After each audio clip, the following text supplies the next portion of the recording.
आपण आपल्या गाडीची सर्व्हिसिंग रेग्युलर करतो, मात्र आपल्या शरीराच्या सर्व्हिसिंगचं काय? तर काळजी करू नका, कारण संगमनेरमध्ये आपल्या सेवेत दाखल झालंय ॲजिलस डायग्नोस्टिक्स. साक्षी पॅथॉलॉजिकल सर्व्हिसेस अंतर्गत सुरू असलेल्या ॲजिलस डायग्नोस्टिक्समध्ये 82 प्रकारच्या शारीरिक रक्तलघवी चाचणी फक्त 2300 रुपयात. भारतातील विश्वसनीय नाव असलेल्या या डायग्नोस्टिक्समध्ये allergy test, thyroid test, cancer marker तसेच इतर ॲडव्हान्स टेस्टसाठी आजच संपर्क करा. Sakshi pathological services, Krishna pride, पहिला मजला, जठार हॉस्पिटल जवळ, ताजनेमाळा, संगमनेर. संपर्क 9822 26 35 63 आणि 8830 16 14 08. नगरच्या केडगाव येथील जगदंबा तरुण मंडळ आणि शिवमुद्रा ग्रुपच्या वतीनं आयोजित रेणुका माता अखंड हरिनाम सप्ताह आणि तुकाराम गाथा पारायण सोहळ्याचा 21 फेब्रुवारीला मोठ्या थाटामाटात शुभारंभ झाला. गेली 22 वर्षांपासून ही ऐतिहासिक परंपरा सुरू आहे. आमदार संग्राम जगताप यांच्या हस्ते या सोहळ्याचं उद्घाटन झालं. सप्ताहाच्या सुरुवातीला आमदार संग्राम जगताप आणि उपस्थित मान्यवरांच्या हस्ते टाळ, विना आणि पताकांचं विधिवत पूजन केलं गेलंय. 21 ते 28 फेब्रुवारी कालावधीत चालणाऱ्या या सप्ताहामध्ये रोज तुकाराम गाथा पारायण आणि सायंकाळी महाराष्ट्रातील सुप्रसिद्ध कीर्तनकारांची कीर्तन सेवा आयोजित केली गेली आहे. पुढील पिढ्या जर सुसंस्कृत घडवायच्या असतील तर त्यांच्यापर्यंत धर्माचे आणि अध्यात्माचे विचार पोहोचणं अत्यंत गरजेचं आहे.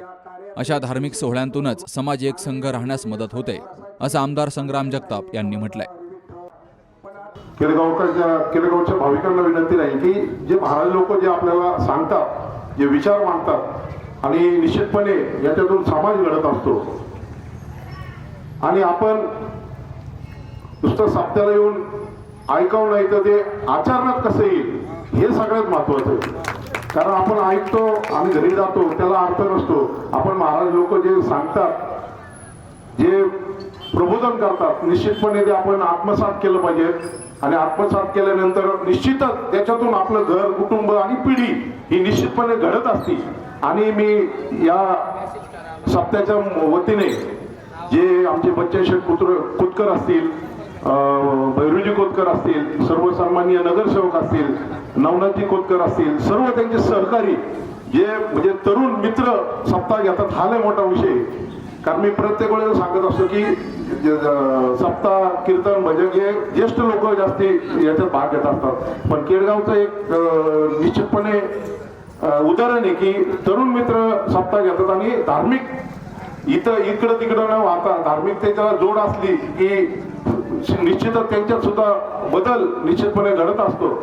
गेल्या 2-2.5 महिन्यापासून या सप्ताहाची तयारी त्या ठिकाणी मोठ्या उत्साहात सुरू झाली आणि आज त्याचं उद्घाटन या शहराचे लाडके आमदार माननीय संग्राम जगताप साहेब, त्याचप्रमाणे अंमल पंचायतचे जिल्हा अध्यक्ष तथा स्थायी समितीचे माजी सभापती आणि विद्यमान नगरसेवक अवितात्या घुले साहेब या 2 मान्यवरांच्या आणि त्याचप्रमाणे सर्व नगरसेवक, नगरसेविका आणि उपस्थित सर्व नागरिकांच्या वतीनं त्या ठिकाणी उद्घाटन समारंभ संपन्न झाला. आज आपण या ठिकाणी सर्वजण मोठ्या संख्येने उपस्थित झालात त्याबद्दल जगदंबा तरुण मंडळ आणि शिवमुद्रा ग्रुपच्या वतीनं सर्वांचे मनापासून आभार मानतो. आणि या ठिकाणी दरवर्षी पारायणाला बसणाऱ्यांची संख्या वाढत चालली, विशेष करून पुरुषांपेक्षा महिलांची संख्या वाढत चालली. नक्कीच ही अशीच वाढत राहू. महाराजांनी जसं सांगितलं तर जोपर्यंत चंद्र सूर्य आहे तोपर्यंत हा सप्ताह चालू राहील. या ठिकाणी मी मंडळाच्या सर्व सदस्यांच्या वतीनं महाराज एकच शब्द देतो का नक्कीच तुम्ही जो शब्द दिलाय तो शब्द त्या ठिकाणी खरा ठरणार आहे. आपण कुणी आहोत कुणी नाही, कुणी नसलं कुणी असलं, पण पुढची पिढी ही सप्ताह कायम चालू ठेवील एवढंच या ठिकाणी मी मंडळाच्या वतीनं तुम्हाला शब्द देतो. विविध धार्मिक कार्यक्रमाच्या माध्यमातून कुठेतरी या भागामध्ये कुठेतरी अध्यात्मामधलं एक नवचैतन्य सातत्याने राहिलं पाहिजे. ज्यावेळेला लोक, भाविक, हा परिसर ग्रामीण भागामध्ये आपण पाहतो, एखादं गाव असेल आणि गावामध्ये जिथं मंदिरं असतात त्या परिसरामध्ये प्रत्येक ठिकाणी मग त्या जन्म उत्सवाच्या निमित्तानं प्रत्येक देवस्थानाला आपल्याला सप्त्याचा कार्यक्रम असतो. आपल्याला शहरी भागामध्ये आपण पाहतो थोडा सप्त्यांचं प्रमाण कमी राहतं. पण जोपर्यंत सप्त्यांचं प्रमाण वाढत नाही, प्रत्येक मंदिर जिथं असेल तिथे 1 दिवसा सप्ताह असो, 2 दिवसा सप्ताह असो, तर हे सप्ताह जर झाले तर याच्यातनं अध्यात्मामध्ये काम करणारे लोक हे आपल्या आपल्या भागामध्ये येत असतात. तिथं कुठेतरी आपल्याला एक अध्यात्म आणि धर्माची विचारधारा हे प्रत्येक कुटुंबापर्यंत पोहोचण्याचं काम हे सगळे हरिभक्त पारायण मंडळी करत असतात. आणि आपल्याकडे तसं हे सगळे लोक पंढरपूरला दिंडी घेऊन जाणारे लोक आहेत. केळगावची स्वतंत्र दिंडी आपली पंढरपूरची दिंडी जात असते. आणि हे सगळं होत असताना कुठेतरी एक चांगली विचारधारा, कारण आपल्या एवढं मोठं देवस्थान आहे की जे माहूरगडचं ज्याला आपण ठाणं म्हणतो की असं ठाणं आपल्या या परिसरामध्ये आहे. म्हणून एक जागरूक ठाणं म्हणून या ठिकाणी आपल्या सगळ्यांचा लोकांचा पाहण्याचा एक वेगळा उद्देश या आपल्या देवस्थानाकडे आहे. म्हणून आपण सर्व पुढाकार घेता आणि आज महिला भगिनी विशेषतः मोठ्या संख्येने या संपूर्ण पारायणाच्या निमित्तानं आपल्याकडे या ठिकाणी उपस्थित झालेल्या आहेत.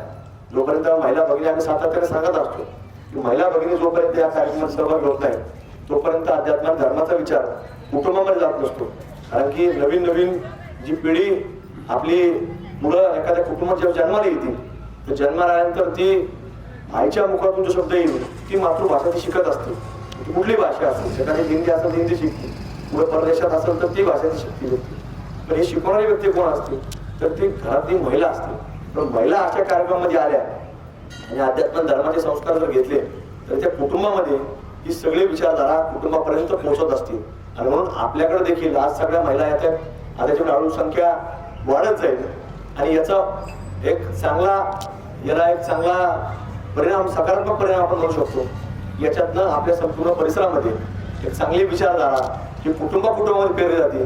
कारण की आज जगामध्ये अनेक लोक म्हणजे आपण सगळेजण आपण पाहतो की चंद्रापर्यंत पोहोचले.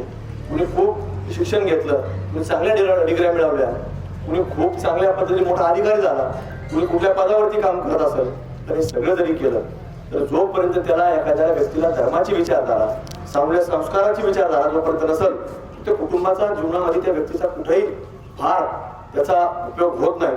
आणि त्याला पुढे पिढी त्याचा काही आदर्श घेईल अशी काही परिस्थिती नसते.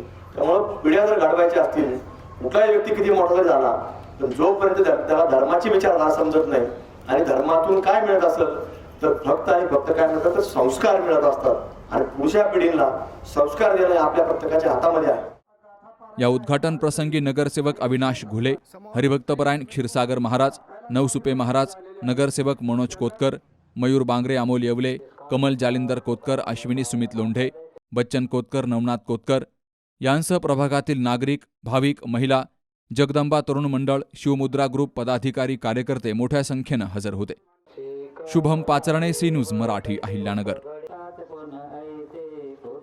सुनबाई, आजही चहा काल सारखाच बनव. अगं, कोणती नवीन चहापत्ती आणली आहेस का? काय ग, कालच्या चहाचं रहस्य काय आहे? प्रत्येक चांगल्या चहासाठी आवश्यक आहे राजहंस दूध. चहापत्ती तीच, फक्त दूध नवीन. तुम्ही फक्त दूध बदला. राजहंस दूध आणा आणि असा मस्त चहा बनवा.